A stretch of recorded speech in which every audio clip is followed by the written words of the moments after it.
Muy bien, bienvenidos nuevamente. Vamos a la palabra de Dios. Y si usted tiene el pasaje que el hermano Beto nos hizo favor de leer hace un momento, vamos a estudiar en el capítulo 1 de Juan y vamos a mirar los versículos del 9 al 14, pero nuestro enfoque va a estar principalmente en el versículo 14. Así que ábranlo por favor, ténganlo ahí con sus Biblias a la mano, porque vamos a estar haciendo referencia a ese pasaje. Juan, capítulo 1, versículos del 9 al 14. Muy bien. Ahora déjenme comenzar haciendo una pequeña introducción. Y esta introducción tiene que ver con las personas que sufren. Hay una forma de pensar con respecto a la gente que sufre, que siempre se dice que las personas que sufren sienten que solamente alguien que está pasando por la misma situación, solamente alguien que sufre igual, puede entenderlas. Así que, por ejemplo, nosotros observamos que, por ejemplo, hay grupos donde hay personas que tienen adicciones, ¿verdad? Personas que tienen adicciones o personas que tienen problemas psicológicos o personas que tienen alguna cosa en común, se reúnen para compartir mutuamente. ¿Por qué? Porque hay una cierta identificación, ¿no es cierto? Hay algo que identifica a dos personas cuando están padeciendo la misma situación. También he visto, por ejemplo, que hay grupos donde gente que está enferma de cáncer se reúne para hablar con otras personas que han pasado por situaciones de cáncer o que están pasando, porque hay alguna manera que eso los hace compañeros, como que hay una cierta intimidad entre esas dos personas por conocerse a ese nivel. Hace algún tiempo recuerdo que estábamos plantando una iglesia y enviábamos un camioncito y traíamos a los niños a la iglesia. Y un día fuimos a recoger, íbamos siempre a una serie de apartamentos, tocábamos en las puertas, salíamos, conocíamos a los padres, pero recuerdo que había unas niñitas que siempre venían. Una semana llegamos a la casa de ellas y cuando abrimos la puerta nos enteramos o nos dimos cuenta de que el papá no estaba. Y las niñas tenían una cara de terror en su rostro. ¿Por qué razón? Porque el papá había sido deportado. La patrulla migratoria lo había tomado y lo había sacado, y ahora estas niñitas se sentían desamparadas. Recuerdo mucho la expresión, de veras, de desamparo en el corazón de ellas y de angustia, de decir, no sé qué va a pasar con mi papá. ¿Dónde está mi papá? La gente que viene de esa manera y que está emigrando y que está en esa situación, sufre. A veces sufre de manera callada. Y a veces solamente personas, solamente otros que están en la misma situación pueden entender esto, porque hay un fenómeno raro entre los hispanos o entre la gente latina, que muchas veces cuando nosotros tenemos nuestra situación ya resuelta, como que ya no tenemos mucho interés en los demás. A mí me causa mucha, ¿cómo se dice? Curiosidad el ver que muchas veces la gente que se opone, y no quiero entrar en ninguna cuestión política, perdónenme, no tiene usted que estar de acuerdo con mis afirmaciones políticas, pero me parece que a veces la gente que más se opone a ayudar a aquellos que están en una situación irregular con respecto a su situación migratoria, muchas veces son otros hispanos que están en buena posición migratoria. No sé si me explico. Recuerdo que había un grupo en Arizona que iban a cuidar la frontera para que no cruzaran los ilegales, ¿verdad? Y traían armas y estaban ahí ayudando a la patrulla migratoria, y más de la mitad de ellos eran hispanos. Triste realidad, pero la verdad es que solamente la persona que sufre y otra persona que sufre de la misma manera puede entender al otro en la profundidad de la situación que está pasando. Ahora, ¿por qué hago mucho hincapié en esto? Porque en la escritura y en el pasaje que acabamos de leer, ¿sí?, nos habla la escritura de una cosa que es gloriosa, que si usted puede entender esto que voy a explicar el día de hoy, se va a dar cuenta del impacto y la transformación que la vida de usted puede tener, porque aquí hay algo bien importante. Hace 8 días, hablando en el mensaje que hablamos hace 8 días, definimos y dijimos, ¿verdad? Estuvimos hablando del verbo de Dios, y este es un término, un título que el apóstol Juan le da a Jesucristo, y lo llama el verbo de Dios. Y dijimos que Él lo llama el verbo de Dios porque el verbo de Dios nos está comunicando. Jesucristo vino a comunicarnos y a revelarnos a Dios. Pero ¿sabe cómo vino? ¿Cómo vino Jesucristo? Vino en forma humana. vino a participar de nuestra experiencia, vino a participar de las mismas experiencias que nosotros participamos como seres humanos, vino a participar de nuestro dolor. Es bien interesante esto y vamos a hablar con detalle en esto, pero déjenme nada más hacer una pequeña aseveración y entonces vamos a entrar en materia. Ustedes tienen sus hojitas ahí y si quieren llenar las formitas. Pero antes de entrar, déjenme nada más hacer una última anotación del contexto. Cada evangelio, les dije hace 8 días que el Nuevo Testamento tiene 4 evangelios. Los evangelios son libros en los que se nos habla del Señor Jesucristo. No son libros biográficos. Es decir, los evangelios no nos relatan todas las cosas que ocurrieron en la vida de Jesús, sino son libros en los cuales el escritor ha escogido algunos detalles, algunos hechos importantes de la vida de Jesús, los ha puesto en un cierto orden para enseñarnos algo con respecto a Jesús. Así que el primer libro del Nuevo Testamento, el Evangelio de Mateo, nos habla de Jesús no tanto como en el caso de Juan, sino nos presenta a Jesús como el rey judío que los judíos estaban esperando.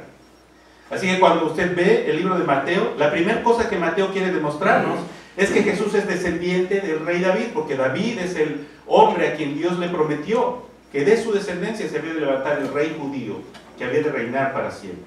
Entonces Mateo tiene ese interés. Marcos es diferente, el segundo evangelio se llama Marcos, es diferente porque Marcos nos presenta a Jesús como el Hijo de Dios, y Marcos tiene la intención de mostrarnos a Jesús como el siervo de Dios.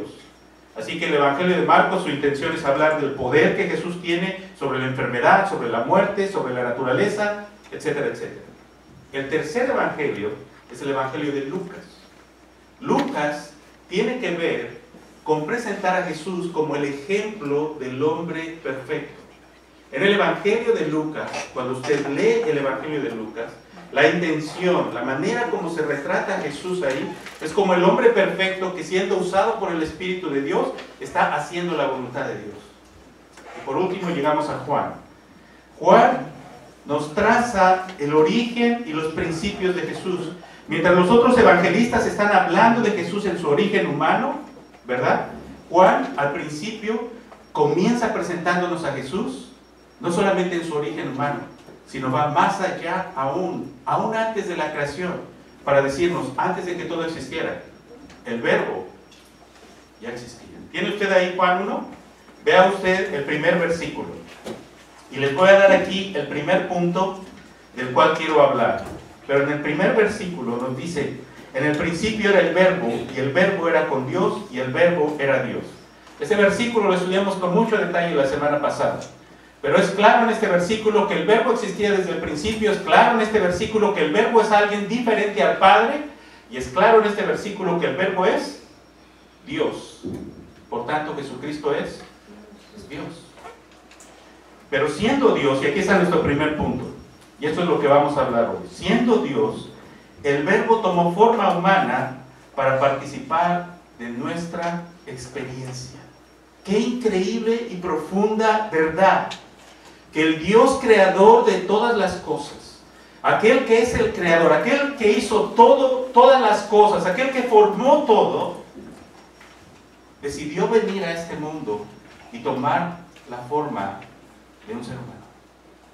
El verbo, nos dice Juan en el versículo 14, nuestro versículo clave este día es el versículo 14. ¿Lo tiene ahí? Léalo conmigo. Y aquel verbo, ¿qué dice? Fue hecho carne, o se hizo carne, y habitó entre nosotros, y vimos su gloria, gloria como del unigénito del Padre, lleno de gracia y de verdad. Y aquel verbo se hizo carne. Aquel verbo se hizo carne. El verbo tomó forma humana. El verbo nunca dejó de ser Dios. Él nunca dejó de ser Dios. Él siempre fue Dios, pero tomó una naturaleza humana sobre sí mismo. Así que, por ejemplo, nosotros vemos en el pasaje, en Mateo 20 y 21, ustedes tal vez han estudiado o han escuchado esto, que en Mateo 1, 20 y 21, la Escritura nos dice la manera como Jesús nació. Cuando Jesús nació, Él nació de una manera especial. El versículo de Mateo 1, 20 y 21 es cuando un ángel le está hablando a José. José es el esposo de María, la Virgen María, y le está diciendo la manera en que Jesús va a nacer. Y el pasaje dice de esta manera: y pensando él en esto es José, dice, he aquí un ángel del Señor le apareció en sueños y le dijo: José, hijo de David, no temas recibir a María tu mujer, porque lo que en ella es engendrado, significa concebido, significa, ¿cómo se dice? El hecho de concebir a una persona, lo que en ella es engendrado del Espíritu Santo es. Aquí entendemos que la Escritura nos enseña claramente que Jesús nació de una manera especial, que Jesús no nació como todos nosotros nacemos, que Él nació por una obra milagrosa. Y en la Escritura, Jesús es la única persona de que se nos dice en la Escritura que haya nacido de esta manera.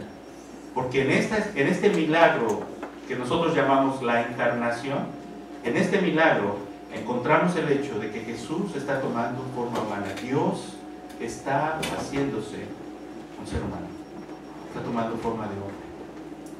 Bueno, déjenme mostrarles otro pasaje y vamos a hablar un poquito acerca de la manera como Juan expresa esto aquí, pero en Filipenses 2, 5 al 8, porque hay algunas personas que de repente dicen que Jesús no es Dios.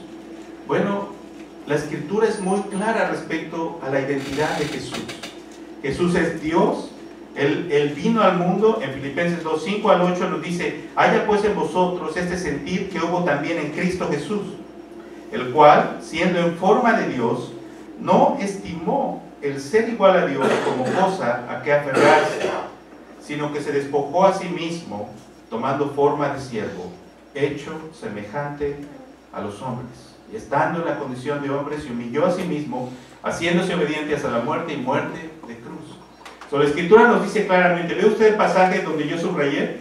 Dice, el cual siendo en forma de Dios, esa palabra que se tradujo forma al español, recuerden que el Nuevo Testamento fue escrito en griego, es la palabra griega morfé, que básicamente significa algo que está hecho de la misma sustancia, de la misma forma, de la misma naturaleza. La Biblia nos enseña claramente que Jesús es Dios. Él tiene todas las cualidades que Dios tiene. Él es todopoderoso, Él es soberano, Él es eterno, Él permanece para siempre, Él es el creador de todo. Pero este Dios poderoso y soberano, siendo en forma de Dios, dice que se despojó. Ahora, ¿qué significa eso de que se despojó? ¿Acaso significa que Él dejó de ser Dios? No. Cuando Él vino a la tierra, Él no hizo uso de su poder divino, sino lo hizo a un lado. ¿Sí me explico? Él tenía esas cualidades, pero no las usó. ¿Por qué? Porque dice que tomó forma de siervo, tomó forma de hombre. Y vivió exactamente como nosotros, como un ser humano, vulnerable, débil, con todas las necesidades y las debilidades y las situaciones de la naturaleza humana. Jesús fue totalmente humano. Él vino a tomar forma de siervo. ¿Por qué entonces Jesús es nuestro perfecto mediador? Debe mostrarles otro pasaje. Yo sé que les estoy dando mucha información. Aguántenme un poquito, ¿ok? Aquí viene la aplicación de todo esto. Pero en Hebreos 4:15 y 16 nos dice la Escritura: porque no tenemos un sumo sacerdote que no pueda compadecerse de nuestras debilidades, sino uno que fue tentado en todo según nuestra semejanza, pero sin pecado. Miren lo que dice ahí. ¿Quién es el sumo sacerdote? Jesús. Y dice, no tenemos un sumo sacerdote que no pueda compadecerse. Jesús es un ser compasivo. Él es Dios y Él es hombre. Pero además, ¿por qué es compasivo con nosotros? Dice, que no pueda compadecerse de nuestras debilidades, sino uno que fue tentado en todo según nuestra semejanza. Jesús padeció y sufrió como un ser humano. No existe sufrimiento de tipo humano que usted o yo o ningún ser humano sobre este planeta haya experimentado que Jesús no haya experimentado. ¿Entienden lo que acabo de decir? Si existe algún tipo de experiencia humana de sufrimiento por el cual cualquier persona pudiera pasar, Jesús pasó también ese sufrimiento. Déjeme explicarle. Déjeme ponerle algunas ilustraciones. Jesús padeció como ser humano, pero nunca hizo uso de su poder, para aliviar su dolor o su sufrimiento humano. Por ejemplo, ¿cuál es el sufrimiento? ¿Cuál es la razón por que la gente se cruza la frontera de una manera muy terrible, de una manera muy, como se dice, atrevida? Arriesgan su vida, ponen su vida en peligro, pagan una gran suma de cantidad de dinero para hacer todo eso. ¿Por qué hacen eso? Porque viven en pobreza. Que muchos de ellos tienen necesidad económica. Y porque tienen necesidad económica, toman decisiones de ese tipo y hacen esto. Pues Jesús experimentó la pobreza. Jesús fue pobre. ¿En dónde nació Jesús? Nació en un establo. Nació ni siquiera en una casa, no nació en una pequeña cama adornada, no nació ni siquiera en un lugar confortable, nació en un establo, en medio de los animales del establo, en una forma totalmente empobrecida. La Escritura nos dice que cuando un niño nacía, la costumbre judía era que los padres llevaban al niño al templo y ofrecían un sacrificio. Y si eras una persona que tenías medios, ofrecías un animal como un cordero. Pero si eres una persona muy pobre, entonces solamente ofrecías 2 palomas. Cuando Jesús fue llevado al templo, sus padres solamente ofrecieron 2 palomas, porque eran totalmente pobres. El Hijo de Dios, el Dios poderoso, el Dios creador de todas las cosas, vino a nacer humildemente en un pesebre, de profunda pobreza, en una condición muy humilde. ¿Alguna vez usted ha experimentado hambre? ¿Alguna vez ha estado en una situación donde no tiene nada que comer y ha pasado varios días sin comer? Jesús experimentó eso. En Mateo 4, 1 al 4, nos dice que antes de que Jesús comenzara su ministerio, dice, entonces Jesús fue llevado por el Espíritu al desierto para ser tentado por el diablo, y después de haber ayunado 40 días y 40 noches, tuvo hambre. Y vino a él el tentador y le dijo, si eres hijo de Dios, di que estas piedras se conviertan en pan. ¿Qué es esto? ¿Qué les dice esto? Que Jesús estuvo 40 días y 40 noches sin comer. No piense usted que esto era una dieta. No piense usted que Jesús estaba a dieta y se puso a dieta nada más como nosotros lo hacemos, ¿verdad? Muchos de nosotros quisiéramos ponernos a dieta para bajar por lo menos unas 20 libras, ¿no? Jesús no hizo eso por esa razón. ¿Por qué lo hizo? Porque era pobre. En otra ocasión Jesús se acerca a una persona y le dice a Jesús, Señor, te voy a seguir a donde tú vayas. ¿Y qué le dice Jesús a ese hombre? Las zorras tienen cuevas, las aves tienen nidos. El Hijo del Hombre no tiene donde reclinar su cabeza.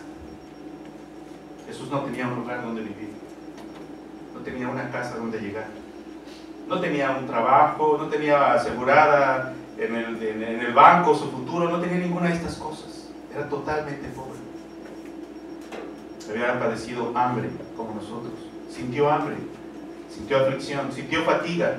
En el capítulo 4 de Juan, los discípulos van caminando. Recuerden que las distancias que ellos caminaban, todo era a pie. Y en el capítulo 4 de Juan, Jesús se detiene y se sienta en un pozo. ¿Por qué? Porque está cansado. Jesús tuvo sed. Cuando estaba en la cruz, una de sus palabras fue, sed tengo. Estaba muriendo en la cruz y estaba totalmente deshidratado. Y dice, tengo sed. Jesús experimentó el rechazo. ¿Usted ha experimentado el rechazo de las personas? Muchos de nosotros vivimos con un gran resentimiento en nuestro corazón porque personas nos han rechazado, nuestros familiares, amigos, personas cercanas a nosotros. Jesús fue rechazado. Él fue rechazado. Él vino al mundo a servir. Él vino al mundo a hacer bien. Ni sus amigos, ni la gente que le ayudó, ni sus familiares creyeron en él. Fíjese lo que le estoy diciendo. Aún su familia. Usted puede leer el libro de Marcos, puede leer el libro de Mateo, va a encontrar pasajes donde Jesús está hablando a la multitud y de repente viene su familia, sus hermanos y su madre. Vienen y lo quieren traer. Como que la intención de ellos es como que Jesús está fuera de sí. No sé si me explico. Y ellos quieren agarrarlo y quieren agarrar como cuando tú vas a agarrar a un familiar que está haciendo algo fuera del lugar. ¿Qué haces? Vas y lo traes y lo metes en tu casa, algo así. Y ellos vienen con esa intención. Y Jesús le dice a alguien a Jesús, tu madre y tus hermanos están afuera. Y Jesús dice, ¿quién es mi madre? ¿Quiénes son mis hermanos? Y voltea a ver a todos los que están escuchando su enseñanza y le dice, aquí está mi madre, aquí están mis hermanos. porque la Escritura nos dice que ni siquiera su propia familia creía en él. Cuando Jesús fue a su propia tierra a predicar, en la ciudad de Nazaret, donde él creció, la Biblia nos dice que no pudo hacer milagros ahí porque la gente no creyó en él. Él fue rechazado por la gente más cercana. Y cuando él fue juzgado, cuando él iba a ir a la cruz, amigos y hermanos, y fue juzgado, y cuando estaba enfrente del gobernador romano y los judíos lo estaban acusando, y cuando lo pusieron delante de la multitud, ¿sabe lo que la multitud gritó cuando el gobernador romano les dijo: ¿a quién quieren que le suelte? ¿Le suelto a este ladrón, asesino Barrabás? ¿O a Jesús? ¿Sabe lo que la multitud gritó? Suelta al ladrón, suelta al ratero, suelta al asesino. ¿Y qué hago entonces con Jesús? ¿Qué haré con Jesús? Y la multitud gritó: crucifícale. ¿Cuántos en esa multitud habría de aquellos que él alimentó con pan? ¿Cuántos en esa multitud habría de aquellos que él sanó? ¿Cuántos en esa multitud habría de aquellos que le seguían? ¿Cuántos en esa multitud habría de aquellos que recibieron bendición de parte de él? Probablemente una gran cantidad. Pero igual gritaron: crucifícale.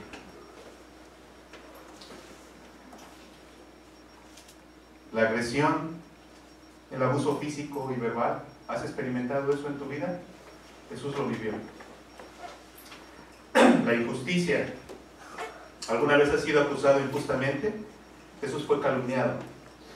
En el juicio contra él no había pruebas. El juicio contra Jesús fue un juicio injusto. No existían pruebas para crucificarle ni para condenarle, pero lo calumniaron y entonces inventaron esas pruebas. Él fue considerado extranjero aún en su propia tierra. ¿Cuántos de nosotros estamos en este país y nos sentimos extranjeros, rechazados? ¿Jesús se sintió así también? ¿Alguna vez has encontrado a una persona que va al doctor porque está enferma y tiene una enfermedad terminal y el doctor le dice: te quedan 5 meses de vida? Jesús, desde que nació, tenía ya una sentencia de muerte. Cuando comenzó su ministerio, había ya una fecha. Él sabía que su tiempo estaba acabando.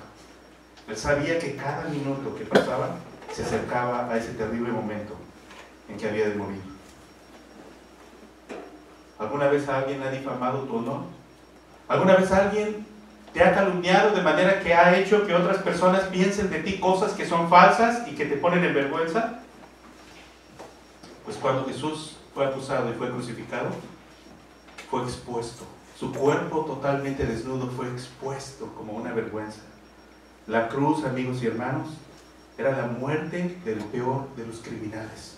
Solamente el más bajo de los criminales era condenado a ese tipo de muerte. Ahí fue puesto Jesús. Jesús vino a participar de nuestra debilidad. Jesús vino a ser nuestro ejemplo. Él vino a sufrir.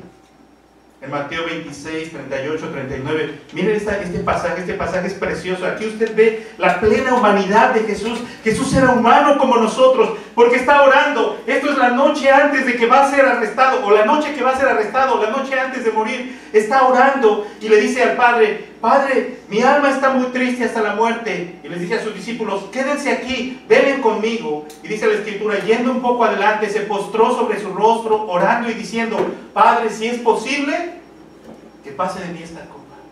Si es posible, que pase de mí esta copa. Ahí está toda la humanidad. Hay algo terrible en la cruz. Hay algo horrible que va a ocurrir en la cruz. No es solamente el castigo físico, no solamente se enfoca en lo físico que va a ocurrir, es el hecho de que en la cruz Jesús va a estar totalmente sobre la ira y el enojo de Dios. Y Él está diciendo: Padre, si fuese posible, porque su humanidad está débil.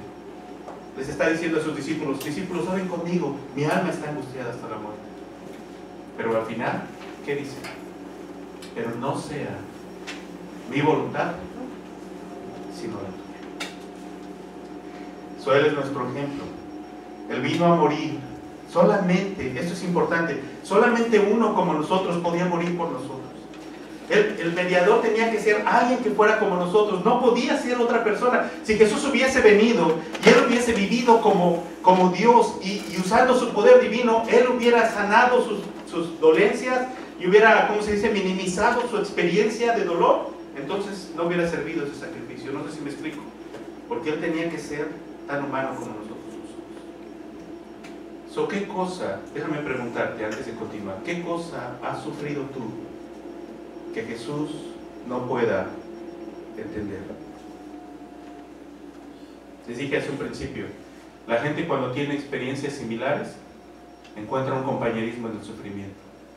¿Qué cosa has sufrido tú que Jesús no pueda compadecerse o que Jesús no pueda entender? El segundo punto, el Verbo vivió entre nosotros para alcanzarnos para Dios. Voy a ir un poquito rápido en algunos de estos puntos. ¿Ve usted esa palabra que dice, y Él habitó entre nosotros? Cuando la Escritura nos dice que Él habitó entre nosotros, lo que la Escritura nos está diciendo es que Jesús vino y vivió entre los seres humanos, pero la palabra habitar es muy interesante, porque la palabra que se tradujo habitar aquí implica habitar en tiendas. Déjenme explicarle. En el Antiguo Testamento, ¿sí?, la gente, sobre todo cuando la gente estaba fuera en caravanas o en viajes, vivían en tiendas, es decir, caminaban por días y entonces ponían tiendas y allí habitaban. Cuando este pasaje nos dice que Jesús vino a vivir, nos habla de Jesús viviendo en tiendas. Ahora, ¿qué quiere decir eso? Hay una comparación entre Jesús, ¿verdad?, y el tabernáculo judío del Antiguo Testamento. ¿Qué es este tabernáculo judío? El tabernáculo judío, que está la foto, ¿verdad?, era este lugar que Dios les dio a los judíos para que cuando ellos estuvieran en el desierto, cuando los judíos pasaron 40 años en el desierto, ese era el lugar donde ellos iban a adorar a Dios. Así que el tabernáculo judío tiene una similitud con Cristo. Déjenme explicarles. El tabernáculo judío era el lugar donde la gente se reunía para adorar a Dios. El tabernáculo judío era de aspecto rústico. Como ustedes ven, no era algo muy lujoso. Era solamente como una tienda. El aspecto era muy rústico, humilde, poco atractivo. El tabernáculo era el lugar donde Dios hablaba con los hombres. Era el lugar donde se enseñaba la ley de Dios. Era el lugar donde se hacían los sacrificios. Era el lugar donde la gente adoraba. Y era el lugar, ¿verdad?, donde la gente se acercaba a Dios. Pues Jesús, cuando Juan nos está diciendo que Él habitó entre nosotros, Él nos está diciendo que ahora es Jesús el lugar donde tú vas a encontrar a Dios. Es Jesús, aunque Jesús se vea rústico y humilde, aunque haya venido en debilidad, es en Él en quien tú puedes encontrar al Señor. ¿Sí? El tabernáculo es el lugar donde Dios habla con los hombres. ¿Cómo te va a hablar Dios a ti? A través de Jesús. El tabernáculo era el lugar donde se preservaba la ley. ¿Cómo vas a aprender tú la palabra de Dios? Por medio de Jesús. El tabernáculo era el lugar de sacrificios. Jesús fue nuestro sacrificio. ¿Se da cuenta? El tabernáculo era el lugar de adoración. Jesús es el lugar donde nosotros adoramos a Dios. Entonces, en estas enseñanzas podemos ver que Jesús es nuestro mediador. Que si tú quieres tener un encuentro con Dios, no existe otra manera que tener un encuentro con Dios si no es a través de Jesús. Si tú dices, oh, yo tengo mi religión, tengo mis tradiciones, pero no se trata sobre Jesús, entonces tradiciones o religión, lo que sea, si no es Jesús, no hay un verdadero compañerismo con Dios.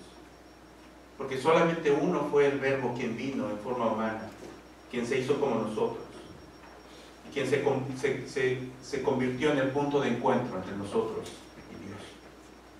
Punto número 3. El Verbo manifestó su gloria para revelarnos a Dios.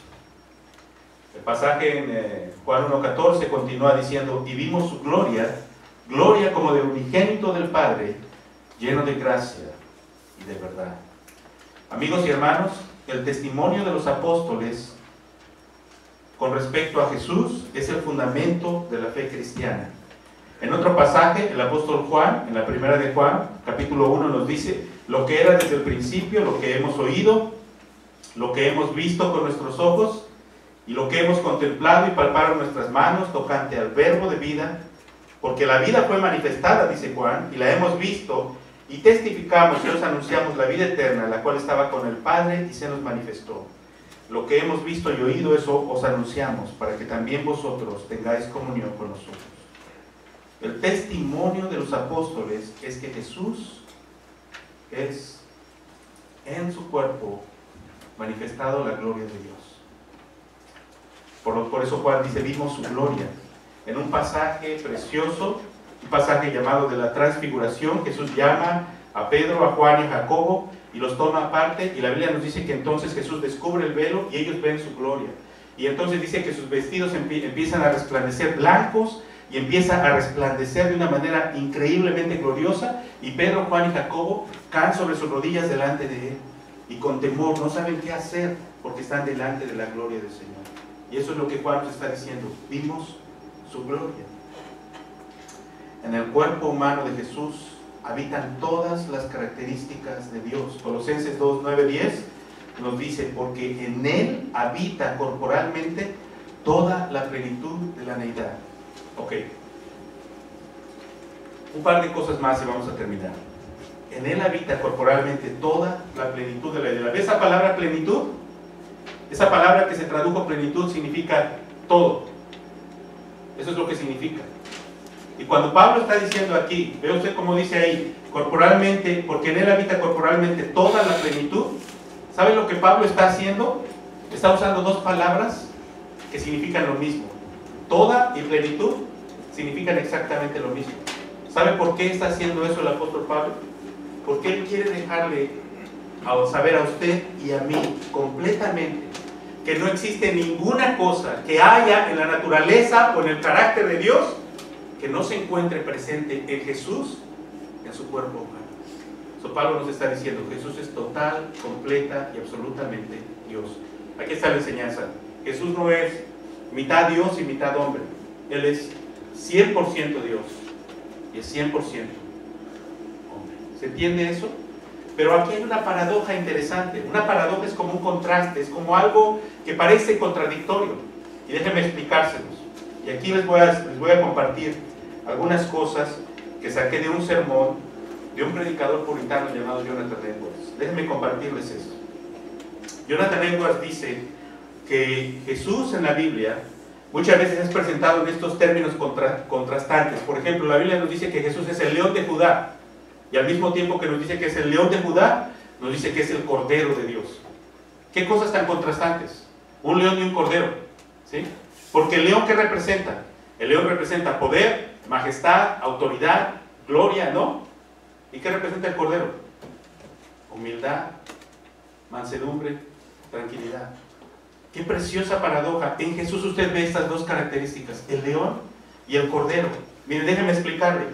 La Biblia nos dice que Jesús es Dios, por lo tanto Él es alto, sublime, majestuoso, por encima de todas las cosas. No existe ninguna cosa, amigo y hermano. Por esto Jesús es tu mediador perfecto y mi mediador perfecto, porque Él tiene poder sobre todo. Él es el soberano creador del mundo. No existe ningún problema humano, no existe ningún problema, ninguna situación en este mundo que no esté bajo su autoridad, su control y su poder.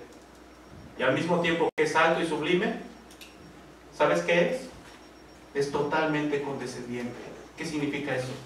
Que Él está atento para recibir a aquel que viene con humildad hacia Él. Él, alto y sublime, se humilla para venir a acercarse a aquellos que estamos abajo. A veces cuando usted ve personas que tienen cierta arrogancia, ¿alguna vez ha visto una persona que se siente muy arrogante porque tiene a una persona porque es más rica y se viste mejor, ¿verdad? O a lo mejor porque tiene los ojos azules, o porque tiene un grado universitario, lo que sea. Esas personas tienen una pequeña cosita, y con esa pequeña cosita ya se sienten superiores a los demás, y ya ni siquiera quieren hablar con los demás, ¿verdad? Ya ni siquiera quieren hablar, compartir con los demás, ¿no? Jesús no es así. No existe nadie que pueda ser más alto y sublime que Jesús. Y sin embargo, Él es humilde para venir a acercarse. La Biblia nos dice una parte preciosa de la Escritura, cuando los niños se acercan a Jesús. ¿Sabe qué están haciendo los discípulos cuando los niños se acercan a Jesús? ¿Qué hacen los adultos que no quieren a los niños? Los corren. ¿Y sabe qué es lo que dice Jesús? Dejen que los niños se acerquen a mí. So, si tú has experimentado rechazo de personas, tú no vas a experimentar el rechazo de Jesús.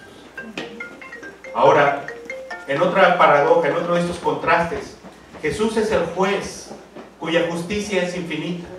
Al mismo tiempo que Él es el juez que va a juzgar a todo ser humano, y todo ser humano va a estar bajo su juicio, al mismo tiempo que Él es el juez, también es totalmente misericordioso. Mira estas dos características.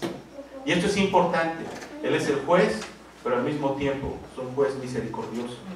En Él hay una gloria infinita. Los apóstoles, cuando vieron su gloria, se arrodillaron delante de Él. Y si nosotros fuéramos capaces de ver su gloria, haríamos lo mismo. Y sin embargo, a pesar de que Él es tan glorioso, no existe una actitud de más profunda humildad. El pasaje que leímos hace rato dice: Él, siendo en forma de Dios, no estimó el ser igual a Dios como cosa que aferrarse, sino que se despojó, haciéndose obediente hasta la muerte, y muerte de cruz. La exaltación de Jesús se debe a su gran humildad. En su humildad Él se hizo obediente para acercarse a usted y a mí. Él tiene una infinita majestad y la más trascendente mansedumbre. Cuando nosotros sufrimos y padecemos algo, muchas veces nos llenamos de resentimiento y de ira, y muchas veces le decimos a Dios: ¿por qué me está pasando esto? ¿Alguna vez le he dicho esto a Dios? Dios, ¿por qué me está pasando esto? ¿Por qué me quedé sin trabajo? ¿Por qué estoy enfermo? ¿Por qué tengo problemas en mi familia? ¿Por qué? Y le preguntamos a Dios todas esas cosas. Detrás de todos esos porqués hay un sentimiento en nuestro corazón. ¿Cuál es ese sentimiento? Que pensamos que no merecemos lo que nos está pasando. El problema es este, que la realidad, y quiero ser muy cuidadoso en lo que voy a decir, la realidad, amigos y hermanos, es que si Dios nos diera lo que merecemos, si Dios te diera a ti y a mí lo que merecemos, las cosas que hemos sufrido no son nada, porque lo que merecemos es más grande. No sé si me explico. La Biblia dice que hemos blasfemado el nombre del Santo Dios. Le hemos ofendido, le ignoramos, no le seguimos, no le amamos, no caminamos con Él. Por tanto, lo que nosotros merecemos de parte de Él es algo terrible. Y cuando nosotros experimentamos cierto sufrimiento en nuestra vida y le decimos a Dios: ¿por qué me das esto?, le estamos pidiendo a Dios justicia. Alguien dijo: no le pidas a Dios justicia, porque te la puede dar, y no va a ser a tu favor.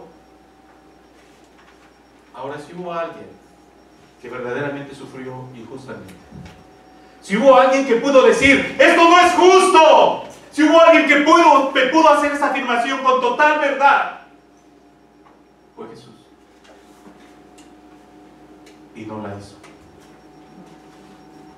Cuando Él fue a la cruz, Él vio sus sufrimientos como la voluntad de Dios para Él. Y Dios le dijo a Jesús: Jesús, obedéceme acerca de la cruz y ve a la cruz a morir. ¿Y sabe lo que Jesús hizo? Dijo: sí, Padre, porque vine a hacer tu voluntad y no la mía. Jesús siempre se sujetó totalmente a su Padre, y a la misma vez que se sujetó al Padre, Él era igual a Él. Qué impresionante, ¿no? Jesús es exactamente igual que el Padre, pero se sujetó en obediencia a su Padre. Jesús es el único humano que merecía la aprobación de Dios, y sin embargo fue el más paciente en sus sufrimientos. Él tuvo un excelente espíritu de obediencia, y mientras Él se sujetaba, ¿cuánta dificultad nosotros tenemos para sujetarnos a nuestras autoridades? Jesús se sujetó con humildad a su Padre, a las autoridades, al mismo tiempo que Él es el soberano gobernador de todas las cosas. Jesús tiene absoluto control y soberanía sobre todas las cosas, y al mismo tiempo aceptó su destino. Jesús es completamente autosuficiente y a la vez fue totalmente dependiente de Dios. Déjame terminar. Punto número 4. El Verbo vino a llamarnos a recibirlo. En el pasaje que leímos, nada más me enfoqué en el versículo 14. Ojalá ustedes me perdonen. Pero en el pasaje anterior, el versículo 11 dice: a los suyos vino, y los suyos no le recibieron. Mas a todos los que le recibieron, a los que creen en su nombre, les dio potestad de ser hechos hijos de Dios. ¿A qué vino el Verbo?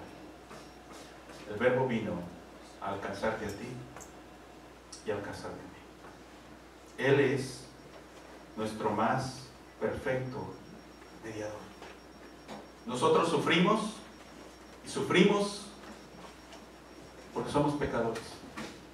Cuando Jesús estaba muriendo en la cruz había dos malhechores. ¿Recuerdan la historia? Algunos de ustedes tal vez lo sepan.